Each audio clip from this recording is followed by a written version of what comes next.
உலகன் தொலைக்காட்சிக்காக ஆசான் செந்தமிழ்ச்செழியன் வணக்கம்.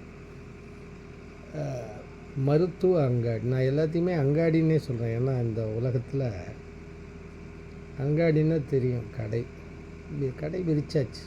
இந்த மாதிரி சமூகத்தில், உலக சமூகத்தில் கார்பரேட் கம்பெனிகள் எல்லாம் தன்னுடைய கைக்குள் எல்லாத்தையும் கொண்டு வருகிற உலகத்தில் பேசுவதற்கு நிறைய இருக்கிறது. நான் இது சுருக்கமாக என் உலகன் தொலைக்காட்சி சார்பாக சில கருத்துக்களை சொல்ல விரும்புகிறேன்.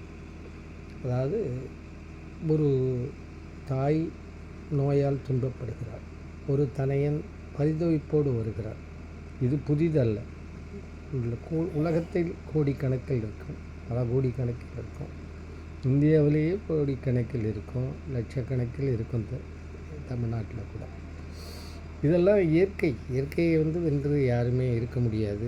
இயற்கையின் குறைபாடு மட்டுமல்ல, நாம நம் உடலைக்கு செய்து கொள்ளுகின்ற குறைபாடு. இதையெல்லாம் விட்டுருங்க.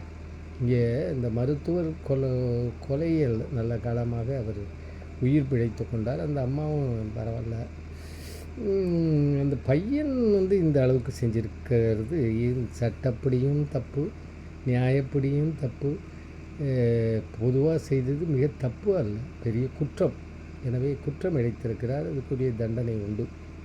ஆனால் அந்த மருத்துவரை பற்றி நமக்கு தெரியாது. பாலாஜி எப்படிப்பட்டவர் என்பது அந்த தரப்பில் விசாரிக்கிறதுக்கு நமக்கு நேரம் இல்லை, வேலம் இல்லை, வேலையும் இல்லை. ஆனால் அவர் நன்றாக நடந்து கொண்டிருக்க வேண்டும் என்பதில் மட்டும், நன்றாக நடக்காமல் சில மருத்துவர்கள் இருக்கிறார்கள் என்பதையும் ஒத்துக்கொள்ள வேண்டும். மருத்துவர்களும் பல பிரசவத்துக்கு போனாலே, பேறுகாலத்துக்கு போனாலே, அதுவும் இங்கே சென்னையில் பரவாயில்லை, கேட்கறதுக்கு ஆள் இருக்கிறது என்பது. அங்கெல்லாம் போனால் மருத்துவம் பார்க்கணுமா, கொண்டு போமா, 5000 ரூபா, 10,000 ரூபா, நம்ம 1000 ரூபா, இல்லைன்னா இப்படியெல்லாம் சொல்லுகின்ற நிலையை எல்லாம் மாற்றி நம்முடைய அரசாங்கம் இன்றைக்கு மிகச் சீர்திருத்தி இருக்கிறது.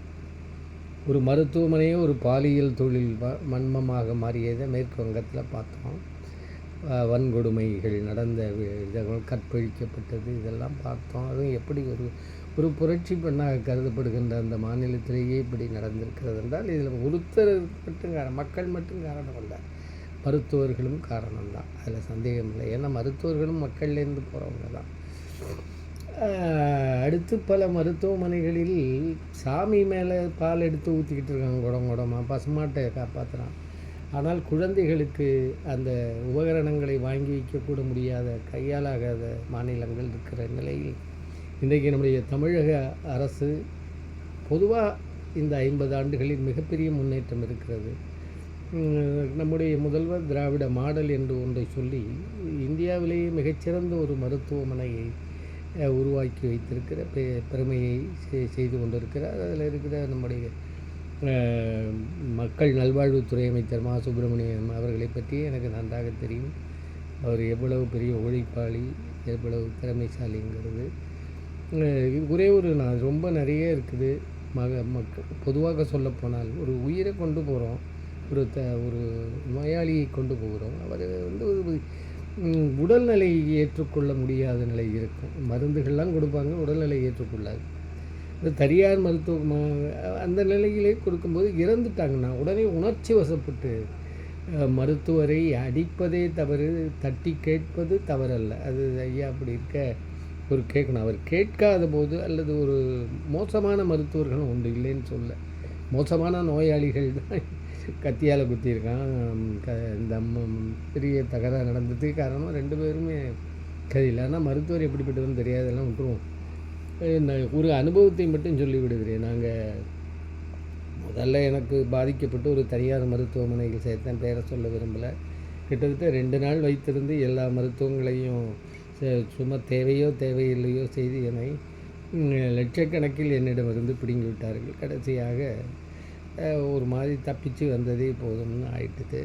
ஓரளவுக்கு நான் என் உணவு முறைகள் மற்றவற்றால் சரி பண்ணிக்கொண்டேன். அடுத்தது கொரோனா என்ற ஒரு கொடிய நோய் வந்தது.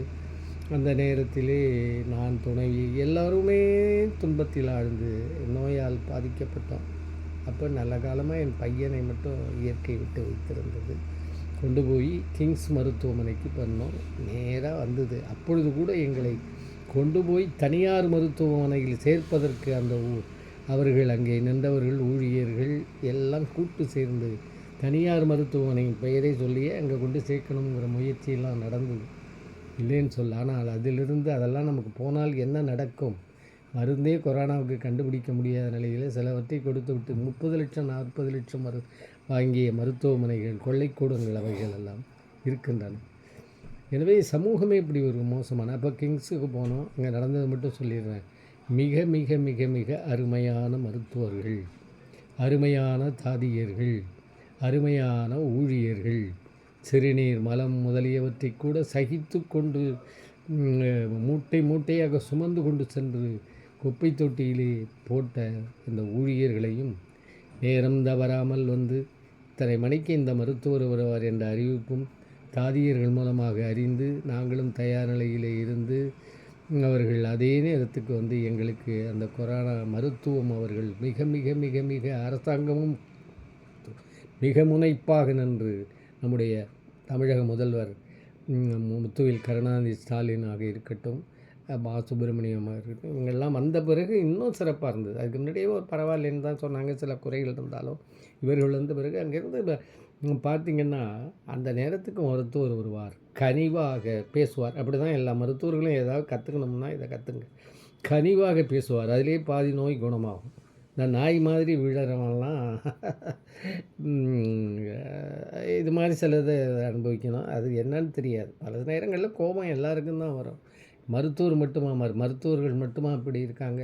சாதாரணமாக கீழ்நிலையில் இருக்கிற ஊழியர்களிலிருந்து இப்போ எல்லாம் தான் இருக்குது. அதையெல்லாம் விட்டுருவோம். பேருந்துகளில் நெருக்கடி வரும்போது எல்லாருக்கும் கோபம் வரும். அப்போ கோபம் வரும்போது என்ன செய்யணும்? மேலிடத்துக்கு சொல்லணும், சொல்லலைன்னா இருக்கணும். இன்றைக்கி முதல்வரும் சரி, நம்முடைய நல்வாழ்வுத்துறை அமைச்சரும் சரி, நேரடியாக போனால் அவர்களுக்கு தொடர்பு கொள்வதற்குரிய வசதிகள் இதையெல்லாம் விட்டுவிட்டு ஒருத்தன் வன்முறையை கையாளுகிறான். இவன் ஒரு ஆள் செய்ய போக மனநலம் பாதிக்க மனநோயாளர் நினைக்கிறேன் போக, அல்லது அளவுக்கு மீறி உணர்ச்சி வயப்படுவதே ஒரு மனநோய் தான். அந்த நிலைக்கு தள்ளப்பட்ட நிலையில் கூட அந்த பையன் செஞ்சுருக்கலாம். அது செய்யக்கூடாததை செஞ்சுட்டான். குற்றம் தண்டனை அனுபவிச்சு தான் ஆனோம், அதில் சந்தேகம் இல்லை. இந்த மருத்துவர் ஒரு கால் அவர்கள் சொல்லுவது போல், இப்போ மீடியாக்களும் எல்லாம் சொல்லுவது போல் இருந்தால் அவரும் மாற்றிக்கணும். அந்த கிங்ஸ் மருத்துவமனையில் எங்களுக்கு கொடுக்கப்பட்ட மருத்துவமும் இந்த அரசும் முத்துவேல் கருணாநிதி ஸ்டாலின் வந்த பிறகும் மா சுப்பிரமணியம் வந்த பிறகும் நடந்த இதை மட்டும் சொல்கிறேன். அங்கிருந்து எல்லா ஊழியர்களும் எல்லா மருத்துவர்களும் அந்த நேரத்தில், அதுவும் கொரோனா போவோமா பொழைப்போமா திரும்பி வருவோமான்னு தெரியாமல் தான் 108 ஏறி உட்காந்தோம். போனோம், துணைவிங்க வந்திருந்தது, பக்கத்துலேயே என்ன கேட்டோமோ அது நடந்தது. ஒவ்வொரு நேரமும் அதை முன்னே போட்டிருக்கோம் ஒரு முறை. ஒவ்வொரு நேரமும் காலையிலே இரவு பூராவும் நெருக்கடி நிலை என்றால் இணைப்புக்கு ஆக்சிஜன் உயிர்காற்று இணைப்புக்கு வைத்திருந்தார்கள். பக்கத்தில் யாருக்கு என்ன தேவையோ அதை வைத்திருந்தார்கள். எந்த ஊழியர்களை கூப்பிட்டாலும் வந்தார்கள். அவர்கள் மூலமாக மருத்துவரும் வந்து பார்த்தார். கண் அயர்வில்லாமல் ஈடு இணையற்ற ஒரு மருத்துவத்தை கொடுத்ததோடு மட்டுமல்ல, காலையில் 8 மணிக்கு ஆனால் சிற்றுண்டி பளபளவென என்று விளக்கப்பட்டு, அதுக்கு முன்னாடி இல்லைன்னு கேள்விப்பட்டிருக்கேன் முதல்ல இருந்த ஆட்சியில். அது கேள்வி தான் நான் பார்க்கல. ஆனால் அது வந்து அந்த வண்டியில் வச்சு தள்ளிக்கிட்டு வருவாங்க. தள்ளிட்டு வந்து ஒவ்வொருத்தருக்கும் எடுத்து பணிவாக கொடுப்பார்கள். திறந்து கையால் நம்மளால் திறக்க வழிவில்லை என்றால் திறந்தும் கொடுத்து விட்டு போவார்கள். அடுத்தது சிற்றுண்டி வரும், அருமையான சிற்றுண்டி. அந்த மாதிரி சிற்றுண்டி வீட்டில் கூட கிடைக்காது. அப்படி இவர்கள் ஆட்சியிலே கொடுத்து கொண்டிருக்கிறார்கள். இன்றைக்கி மருத்துவமனைக்கு போகிறவங்கெல்லாம் நல்ல உணவோடு கூடியது. நான் தனியார் மருத்துவமனையில் 2 நாள் கிடந்தேன். தண்ணி கேட்டால் கொடுக்கறதுக்கு கூட இல்லை, வர்றதுக்கு அரை மணி நேரம் ஆச்சுது. இப்படிப்பட்ட நிலையும் தனியார் மருத்துவமனைகளும் இந்த நிலையில் இருக்காங்க. அங்கே வருது. அடுத்து மதியம், அதுக்கு இடையிலே அந்த கபசுர குடிநீர் அது இது அங்கே உணவு உண்ண முடியாதவர்களுக்கு கஞ்சி, என்ன கஞ்சி வேணும், என்ன பால் வேணும், என்ன முட்டை வேணும், எல்லாம் பல என்று வளர்க்கப்பட்ட ஒரு பெரிய என்னமோ ஸ்டார் ஹோட்டலில் தள்ளிட்டு வருவாங்கள்ல, நட்சத்திர ஹோட்டல், அது மாதிரி தள்ளிட்டு வந்து கொடுத்தாங்க. மதியம் அருமையான உணவு. இனிப்புலாம் வைப்பாங்க. நான் இனிப்பு சாப்பிடக்கூடாது, சில உப்பு கூட குறைபாடு இருந்தது. அதெல்லாம் நான் ஒதுக்கி வச்சுட்டு சாப்பிட்டேனே தவிர, மிக அருமையான சாப்பாடு, மதிய சாப்பாடு. அது மாதிரி இரவு அந்த மாலை நேரம் வந்தால் தேநீரோ அல்லது கபசை நீரோ என்ன பாலோ என்ன வேணுமோ அத்தனையும் உடலுக்கு தேவையான ஊட்டச்சத்தையும் கொடுத்து, என்னென்ன இணைப்புகள் நம் உடலில் கொடுக்க வேண்டும் என்பதையும் கொடுத்து, அவசர சிகிச்சை யாருக்காவது மூச்சுத்திணறல் ஏற்பட்டால் உடனே வந்து பார்த்து அவர்களை தூக்கி கொண்டு போய் அங்கே அந்த அவசர சிகிச்சை பிரிவிலே சென்று மீண்டு கொண்டு வந்து போட்டதை பார்த்துருக்கிறோம். சிலர் ஒத்துக்கொள்ளாத நிலையிலே மரணமாக போனவர்களை பார்த்துருக்கோம். குடும்பமாக வருவார்கள். கொரோனா எல்லாருக்கும் வந்துடும். குழந்தை குட்டியிலேருந்து எதுவும் குடும்பம் நடத்துறதுக்கு எங்கேயோ பிக்னிக் போகிறது மாதிரி பை மூட்டையோடு வருவாங்க. அதையெல்லாம் பார்த்து கொண்டிருந்த மருத்துவர்களையும் தாதியர்களையும் ஊழியர்களையும் என்றைக்கும் இந்த அரசையும் என்றைக்கும் மதிக்க வேண்டும், மறுக்கக்கூடாது. நன்றி கெட்டத்தனமே உங்களை பெரிய நோயாக வந்து துன்பப்படுவீர்கள். ஆனால் இப்போ நான் சொல்வது 100க்கு 100 உண்மை. அதற்கு பிறகு நானும் சில உடற்பயிற்சி மூச்சு பயிற்சியெல்லாம் செய்து கொண்டிருந்தனால் எனக்கு அந்த இணைப்பு கொடுக்க வேண்டிய நிலையே வரல. அது மாதிரி பலர் இருந்தாங்க. சிலர் உடல் வந்து ஒற்றுக்கொள்ளாத நிலைமை. எத்தனை பெரிய மனிதர்கள்லாம் போயிட்டாங்க கொரோனா நேரத்தில். நம்ம பெயர் சொல்லிக்கிட்டு இருக்க முடியாது, பெரிய பட்டியலே. எப்படியோ பிழைத்து வரமாட்டோம் என்று சொல்லிவிட்டு தான் போனோம். ஆனால் பிழைத்து வந்து இன்றைக்கு உங்கள் முன் பேசி கொண்டிருக்கிறேன். இன்னும் துணைவியாக இருக்க கூட ஒரு 2 நாள் அப்போ கூட சொன்னாங்க, நீங்கள் 2 நாள் இருங்க, அவசரமாக போக வேண்டாம், இருந்து உங்களுக்கு என்ன செய்யணும், உங்களுக்கு தனிப்பட்ட சில உயர் ரக மருந்துகள் எங்களுக்கு கொடுக்க வேண்டியிருக்கு என்று சொல்லும் மருத்துவர்கள் கொடுத்து பிறகு அவர்களை 2 நாளில் அவங்களும் வரேன்ட்டாங்க. நான் கூட அழைச்சிட்டு வந்து பார்த்துக்கலான்னு நினச்சிக்கிட்டு இருந்தேன். ஆனால் விடாமல் மருத்துவம் கொடுத்து அனுப்பி வைத்த பெருமை அந்த கிங்ஸ் மருத்துவமனையிலேயே நிகழ்ந்த நினைவு. ஏதோ அரசியலும் இல்லை, வேறு அவசியமும் இல்லை, எனக்கு நிகழ்ந்தது. இன்றைக்கு அந்த மருத்துவமனையிலேயே இப்படி ஒரு நிகழ்வு நிகழ்ந்தது. மனத வருத்தத்தை அளிக்கிறது. எங்கேயாவது மருத்துவர்கள் சரியில்லாமல் குணக்கேடர்களாக நடந்து கொண்டால் அவர்கள் திருந்த வேண்டும். நோயாளிகள் கடவுள் என்பதை விட்டுவிடுங்கள். அவரை பாவம் வம்புக்கு வைக்க வேண்டாம். அவர் எத்தனை பேர் அதனால் அவர்களுக்கு அந்த உடல்நிலை ஏற்றுக்கொள்ளுகிற நிலை, அதுக்கு இறந்துட்டால் உடனே உணர்ச்சி வசப்பட்டு மருத்துவமனையை தாக்குதல், மருத்துவரை தாக்குதல், இதெல்லாம் வந்து என்ன முறையோ அதுபடி தான் போகணும்.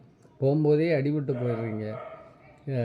என்ன அது மாதிரி இல்லை. அவங்க உயிரை காக்கின்ற பொறுப்புகளோடு வந்திருக்கின்றவர்களுக்கு அவமதிக்கிறது மட்டுமல்ல, அவர் அச்சத்தை ஊட்டுவது கூடாது. ஏதாவது அவர்களுக்கு குறை இருந்தால் இந்த அரசும் மருத்துவர்கள் குறைகளை நீக்க வேண்டும். என்னுடைய இது முதோடு நிறைவு செய்கிறேன். என்னுடைய மாணவன் பிரபாகரன் எப்பொழுதும் எனக்கு உடல்நிலை சரியில்லை என்றால் என்னிடம் படித்தவன், இன்னும் என்னுடைய தொடர்பில் இருக்கிறான். அவன் சொல்லுவான், சார் தூங்கவே முடியல, உங்கள்கிட்ட பேசவே முடியல, ஆனால் என் 3 மணி ஆனாலும் 12 மணி ஆனாலும் எனக்கு தொலைபேசிகளை தொடர்பு கொண்டு சொல்லுங்கள் என்று மருந்தை எதுக்கு தேவையோ அதை சொல்லி அதை வாங்கி சில நேரம் ஒரு பொட்டலமே வாங்கிட்டு வந்த மருந்தை என் வீட்டுக்கு அனுப்பி வைத்தான். இப்படிப்பட்ட மருத்துவர் என்னுடைய மாணவன் என்பதனால் அல்ல, இப்படிப்பட்ட மதிப்பிற்குரியவர்கள் இருக்கத்தான் செய்வார்கள். பாலை 3 மணி ஆனாலும் 2 மணி ஆனாலும் எனக்கு தொலைபேசிகளை தொடர்பு கொள்ளுங்கள் என்று சொல்லுகின்ற ஒரு மாணவன் எனக்கு கிடைத்தான். அவன் ஆலோசனையும் எனக்கு பெரிதும் அவன் சொல்லுவான், போனால் எங்களுக்கு தூக்கமே இல்லை சார், இதை விடாமல் வேலை செய்து கொண்டிருக்கிறவர் அரக்கோணத்தில் வந்து இப்போ இங்கே வந்துட்டான். ஆகவே இப்படிப்பட்ட மருத்துவர்கள், தியாக மருத்துவர்களும் இருக்கிறார்கள், தீயாக மருத்துவர்களும் இருக்கிறார்கள். தீயாக இருக்கிறவளை தீய மருத்துவர்கள் திருந்த வேண்டும். தியாக மருத்துவர்கள் தெய்வங்களுக்கு சமம், அவர்களை போற்ற வேண்டும். சூழ்நிலை உணர்ச்சி வயப்பட்டு இது போன்ற முட்டாள்தனங்களை செய்வதனால் அரசுக்கு எவ்வளவு இடர்பாடு. நடுவண் அரசிலேருந்து எதுவுமே கிடைக்காத நிலையில் இருக்கிறத வச்சு அள்ளி கொடுத்து செஞ்சு போட்டிருக்காங்க. மக்களோடு இருக்கிறார்கள், நோயாளிகளோடு இருக்கிறார்கள், வெள்ளத்தில் போராடுகிறவர்கள். இதெல்லாம் நன்றி மறந்துட்டு வேறு யாராவது வந்து உட்காந்துங்கன்னா இருக்கிறதும் கெட்டுப்போடும். எனவே இந்தியாவிலேயே மிகச்சிறந்த மருத்துவர்களும் மருத்துவமனைகளும் நிறைந்த ஒரு தமிழகத்திலே இருக்கிறோம். இதில் குறைகள் இல்லாமல் இல்லை. குறைகள் இல்லாமல் நீங்களே இல்லை, நானே இல்லை, யாருமே இல்லை, இந்த சமூகமும் இல்லை. ஒவ்வொரு துறையிலும் இது போன்ற கரும்புள்ளிகள் அல்லது தீய விலங்குகளை போன்றவர்கள் இருக்கிறார்கள் எல்லா துறைகளிலும். எனவே அதுவும் மருத்துவர்கள் நினைத்தால் அவர்கள் தெய்வங்களாக வாழ வைக்க முடியும். அப்படிப்பட்ட மருத்துவர்களும் இருக்கிறார்கள். இந்த தியாகச் செம்மல்களை, தாதியர்களை, அந்த ஊழியர்களை போற்றுவோம். அதே நேரத்தில் குறைகள் இருந்தால் அரசு அதை தீர்த்து வைக்க வேண்டும். மருத்துவர்களுக்கு இரவு பகல் பாராமல் வேலை பார்க்கின்ற இந்த மருத்துவமும் காவல்துறையும் கிட்டத்தட்ட அது மாதிரி தான். இதில் குணக்கேடர்களால் எல்லாம் கெட்டு போயிடுது. ஒரு சில பேரால் ஒரு பெரிய கிணத்து நீரில் ஒரு விஷத்தை போட்டு விட்டால் அல்லது குடத்து நீரில் ஒரு சொட்டு விஷம் இருந்தால் கூட எல்லோரையும் கொன்றுவிடும் என்பதனால் அரசாங்கமும் விழிப்போடு இருக்கின்றோம். மருத்துவர்களுடைய குறைகளை, குற்றங்களை அவர்களுக்கு ஏதாவது இருந்தால் அதை தீர்த்து வைக்க வேண்டும். தவறு செய்பவர்களை எந்த கட்சி சார்பான எந்த பெரிய மனிதருடைய அவர்கள் வேலையிலிருந்து விலக்கி தள்ள வேண்டும். அந்த விளக்குமாற்றால் விலைக்கு குப்பைகளை கூட்டுவது போல தள்ள வேண்டும். நிறையா நடவடிக்கைகளும் எடுக்க வேண்டும். அதே நேரத்திலே என்னவோ நமக்கு எல்லாம் இருக்கிறது, நாம் பெரிய பிஸ்தா ரவுடிங்கிறது மாதிரிலாம் இந்த சமூகத்தில் முடியாது. சட்டம் என்று ஒன்று இருக்கிறது, அது உங்களை கண்காணித்து கொண்டிருக்கிறது. முறைப்படி தான் மருத்துவர்கள் மட்டுமல்ல, மக்களும் சட்டத்துக்குட்பட்டு தான் வாழ வேண்டும் என்பதை நினைவு கொள்ள வேண்டும் என்று மக்களுக்கும் சொல்லி உலகம் தொலைக்காட்சி சார்பாக நன்றியை தெரிவித்துக் கொள்கிறேன். எல்லோரும் இன்புற்று இருக்க நினைப்பதுவே அல்லாமல் வேறொன்றறியேன் பராபரமே. உங்களுக்கு நீங்களே மருத்துவர், உணவே உங்களுக்கு மருத்துவம் என்பதோடு என்னுடைய உரையை நிறைவு செய்கிறேன். நன்றி, வணக்கம்.